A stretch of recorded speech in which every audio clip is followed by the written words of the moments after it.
Here's 5 things I wish I knew before buying a LUMIX camera, and a bonus tip at the end of this video, so make sure you stay tuned. The first thing is understanding the menu system. Now, in all honesty, LUMIX cameras can be a little bit daunting when you first get the camera because there's so much in these menus and they're kind of seem like they are all over the place. Now, it's actually kind of easy to kind of explain what each menu system is for and kind of the entire purpose behind the menu entirely. The first thing you should do is once you open the menu right here, you're going to have a couple different icons. If you hit this display button on the bottom, it's going to pull up the information for each tab. So if you are on the LUMIX S5 II or 2X or S9, you'll also potentially might see your photo tab. Your photo tab is going to be controlling different things in your photography setting, but I'm in my video tab right here. So you have your video tabs, then you have your custom tab, your setup tab, and then your own personal menu system. If you hit display, turn display off, it's just gonna be able to scroll through them like this. Now, the thing that gets a little bit confusing and kind of makes people a little bit stuck up on these menu systems is sometimes you're gonna be in the menu system like this, and you're gonna be having your autofocus settings right here on this camera, and then this is going to be turning on your different autofocus modes, your detection subjects, and different things like that. However, there's also autofocus sections over here. And why is there some autofocus sections here and then some autofocus sections over there? Or for example, you can go down and turn on different viewing profiles, turning on your log view, turning on your false colors, your waveforms, vector scopes, which seem like very video specific tools. So why aren't they just on the video tab? The way I personally describe it is your video page or your photo page is dedicated to turning on and activating or starting your different tabs. So for example, if you want to turn on or change your video record qualities, you want to turn on autofocus detecting and different things like that. You want to turn on subject displays, change that. Then your custom tab is actually more designed to customize your camera altogether. Hence why you have your image quality here, but you also have image quality here.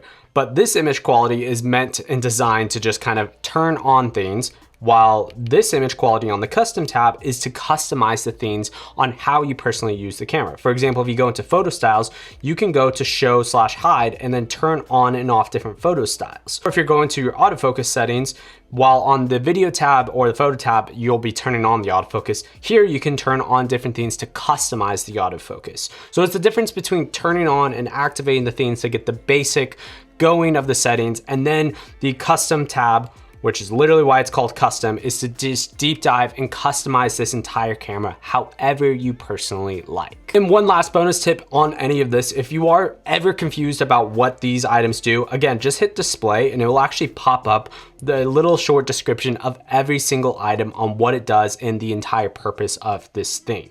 Lastly, you have your setup tab. Now this is for more of those basic things like formatting your card, power save modes, turning on your different type of media formats, how you want the media formats to be read on your camera, different things like that. The last tab is just your personal custom tab. I would personally sit down for like probably 30 minutes to an hour, go into the My Custom tab, go all the way to the bottom, hit add, and then find the items you want to select. And then once you have items, and this could happen over time, you can always sort the items by selecting an item, boom, and then selecting where you want it to move. The second thing I wish I knew before buying a LUMIX camera is how the autofocus works. Now, especially if you're coming from Sony or Canon, the autofocus seems like it's just fluid and it just works and it's dummy proof. You just click on something and it focuses. Currently, at least, that's not really how LUMIX autofocus works. And if you ever used LUMIX cameras before, you know this can be a little bit daunting because it's not a works right out of the box type of camera. It does take a little bit of extra steps to kind of get it going. Now, I do have an entire video talking about how to get the best autofocus out of your LUMIX camera, which you can check out that video right there. Now, to kind of sum it mostly all up, once you have your autofocus settings, you want to make sure your autofocus detection subject is on. You want to make sure you're detecting whatever subject. Now, this is where it gets a little bit more fine-tuned. Maybe you're filming a bike commercial, maybe a car commercial, motorcycle, train, airplane, etc. It takes a little bit more fine-tuned control and then getting even more specific into it on what you're detecting. Majority of the time, since for myself, I'm filming humans or subjects like that, I'm just on human and I'm using probably eye, face, and body, probably 80% of the time when I'm using the autofocus. Lastly, a couple other things you want to set up is your autofocus custom setting. Now, personally speaking, this does depend on your situation, on how you like it being set up, but I would turn it on. And my personal settings that I really like and use 95% of the time is my autofocus speed is set to +3, and then my autofocus sensitivity is set to +1. This gets kind of that best focus, and it's actually what I'm using right now. So something in front of the subject can detect, and then it can come really back super quickly. And the last thing you want to change isn't actually going to be in this menu system, but if you press the autofocus button right here, you can click on that and then change your different tracking subjects. Now, personally speaking, I honestly just use the full area and then the one area autofocus detection the entire time. I use one full area when it's a little bit kind of all over the place. Maybe my subject is here, or maybe my subject's here, or I use one area instead if I'm doing an interview, and I can just lock off the box to say only focus in this area, and I'll make it a little bit bigger to kind of give me a little bit headroom. Right now my box is actually like about here on the image, and it kind of tops off right here. So theoretically, if I go out of the box, I'll still be in focus all the way. This is the edge of the box. The moment I come out, and my hand's in it, then it's gonna focus on the background. The moment I throw my hand kind of in that box, it'll probably start coming back to me. And that's how I set it up for systems and situations kind of similar to this. Even though you can go in here and change all your different settings, if you do want to work faster with autofocus, just press the autofocus button that's right here. You can change your different tracking areas. If you click up on the D-pad on the back, you can turn on and off your autofocus detection subject. You can change where this box is actually being placed, or you can hit display and change what subject or what type of mode you are filming on the subject specifically, all in this little menu system right here, which is super, super handy. The last tip I have to give on autofocus is using the show/hide AF mode. Click this and you can actually turn on and turn off different tracking modes. So for example, if I turn off tracking, even though it's grayed out right now because I'm using a monitor and recording wirelessly, you can see my tracking mode is completely turned off. Then if I turn it back on, you'll see that it is back to being turned on, even though it's grayed out at the current moment. The third thing I wish I knew before buying a LUMIX camera is how to actually customize your LUMIX camera. There is so many different ways that you can customize and personalize your own camera. Some people prefer to have it bare bones and exactly out of the box. Myself, I like having the ability to turn off my frame markers, turn off my level, my gauge, have dynamic range boost mode, to go to my personal record quality list, turning on my different viewing profiles so I can quickly switch between RLog C3 or Vlog, turning on false colors. You know, the list can kind of really go on and on. Personally, if you get handed my camera, this camera is so customized to a T. All my LUMIX cameras are customized almost the exact same way, so I can operate any single camera and it operates the exact same way. Now there's a couple things you can change. If you go into the menu system, go into the custom page and then go all the way down to right here on operation on page 1, you can either change your Q menu settings, which is super helpful. You can change how it is going to be loaded, either seeing your image itself, or you can have just the boxed grid itself. And depending on the cameras, I will change that. So in here, it'll show me this. And then to kind of give you guys a reference, it'll still have my image be right here on the screen. Meanwhile, it has all my quick custom settings that I use from time to time, but I don't need them all the time. And then the next thing you can change is your function buttons, which you can change your function buttons in here and then press anything, label it, change it however you want. But the quicker way of changing your function buttons is actually by simply pressing and hold any button on your camera and then change it right here. There's a couple buttons that you can customize. For example, this autofocus button or this autofocus, that works similar to half pressing the shutter. To customize this, you can't just press and hold this until you customize it. So sometimes you will have to go into the function button, go into your settings, and then quickly change that like I did right here. Then once after that, you can press and hold that and then change that however you like to whatever control you want on the camera.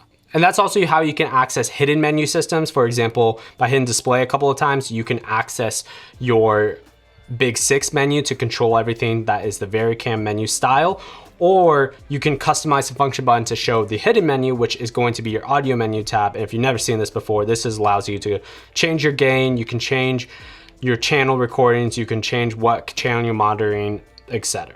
And number 4 is the My Recorded Quality List, or finding the specific video settings that you want to use. And this is going to relate to the bonus tip at the end of this video, so stay tuned for that. Now, there is a lot of video settings on LUMIX cameras. Even on the S1 II, there's literally 19 pages just on MOV. Then you have MP4, then you have Apple ProRes and ProRes RAW internally. So there's a lot of different settings that you can actually use for your LUMIX camera. But what that is helpful and also not helpful, because sometimes it can be a little daunting to be like, what settings should I use for what scenario? The nice part about LUMIX cameras is they do actually tell you all your different settings right here on the side. It tells you if it's full frame versus APS-C, what the different aspect ratio, instead of just showing you numbers. Sometimes personally, when I get onto different cameras or I'm operating different cameras for any event or for filming for another friend or something like that, I'll get handed the camera. It'll just show me the actual aspect ratio, not in terms of 3:2 or 16:9. It's just gonna say your 59:52 by 39:68, and I'm supposed to know that's 3:2 and 30 frames a second. So the nice part here though is you just hit this display button. Again, this display button is gonna be your friend on LUMIX cameras. You can change whatever frame rate you're looking for. So say for example, we're looking for 23.98. You can change your resolution. Maybe I'm looking for open gate, but maybe I just want, hey, 4:3 aspect ratio, that's kind of cool. Oh, 17:9, that's kind of cool. All right, I just want a simple 4K 16:9. My codec, do I want 420 all I, or do I want 422 10-bit long up? Do I want 420 8-bit? So maybe say I want 422 10-bit long up. Boom, I can hit OK and it's gonna show me my setting right there. Now, say I just wanna see all my 4K options that are in 422 long up, I can do that. And now I can see my 4K 60, 48, 30, and 24 frames a second, just like that. So yes, I get people are like, it's so hard to find your menu settings or find whatever video quality you wanna shoot on. And honestly, I just showed how quick it was to find those video menu settings. Granted, one more thing I wish I did know beforehand is once you find your personal video settings that you really like shooting on, what I would do is once you find them, hit Q in the specific order you want to see them from the top to the bottom, and then hit yes, and then it's going to be added to your My Record Quality List. And then like the tip I gave earlier about customizing your camera, you can just simply press that and then see all your My Record Quality List, and you don't even have to actually go into the menu system. By using a custom function button and by being able to quickly switch between your different video modes, and by using the shutter angle, this does kind of eliminate using the custom mode dials, but I'll touch point on that in just a bit. My 5th thing I wish I knew before buying a LUMIX camera doesn't actually involve what's inside these cameras, but involves the brand in general, which is innovation. What I mean by this is, since LUMIX is generally speaking a lot smaller on the camera share or in market popularity or of how many people are actually using LUMIX cameras to their day-to-day workflow, means that LUMIX has to be a little bit more competitive and a little bit more kind of bleeding edge in terms of technology. It kind of just means that they have to push the boundaries, pit more into the cameras, and ultimately make them more valuable instead of trying to protect different cinema lines. Basically, you're getting more value for your money at the end of the day when these cameras are having way more features at a fraction of the price as other cameras that are coming out on the market right now. Anyways, those are my 5 things I wish I personally knew before buying into the LUMIX ecosystem, and I would love to hear what you guys think or what other people should know down in the comments below. And then my bonus tip is actually how to set up custom modes on your LUMIX cameras, since you're probably actually doing that wrong too. And if you are interested in seeing that entire video deep diving on how to set up your custom modes on your LUMIX cameras, well, check out that video right there. YouTube recommends you might like this video right here. Till next one, guys, peace.